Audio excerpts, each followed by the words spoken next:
Aku iso lek suara angin. Rungokno saya tak nyuara angin ya, Mas. Aja.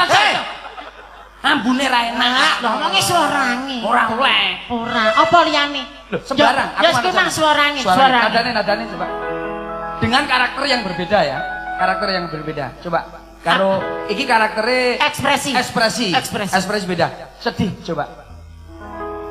Suara angin. Nyanyimu lho diyu karo masaku mayo. Tapi ekspresi sedih. Nyanyi tapi ekspresine sedih aja terus nangis ya. Suara angin. Coba. Angin kang ridu ati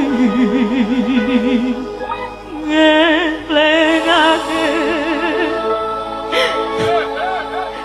sliramu sing tak utangi. Nyapa utangi. Lah padha ini. Ndak boleh. Oh. Lah seneng. Seneng ayo karo nyanyi karo seneng. Suara angin ngomandang suarane. Lah beda kuwi. Beda. Lah piye? Kuwi beda. Sing di Aku kira dong loh, Ya Mas. suara angin iki mau ning tanggo karakternya seneng. Karakter seneng, ekspresinya seneng. Iya. Suara angin. Karo guyu.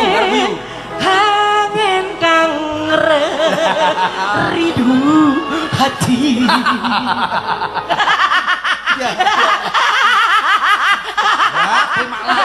Api.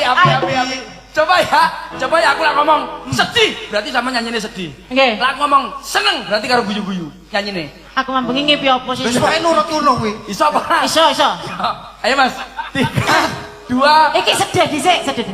manut aku. Wis manut kono. Aku pokok muni sedih berarti suara. Lah seneng berarti karo Seneng. guyu. Ayo Karo guyu lah seneng. Iya, Oke.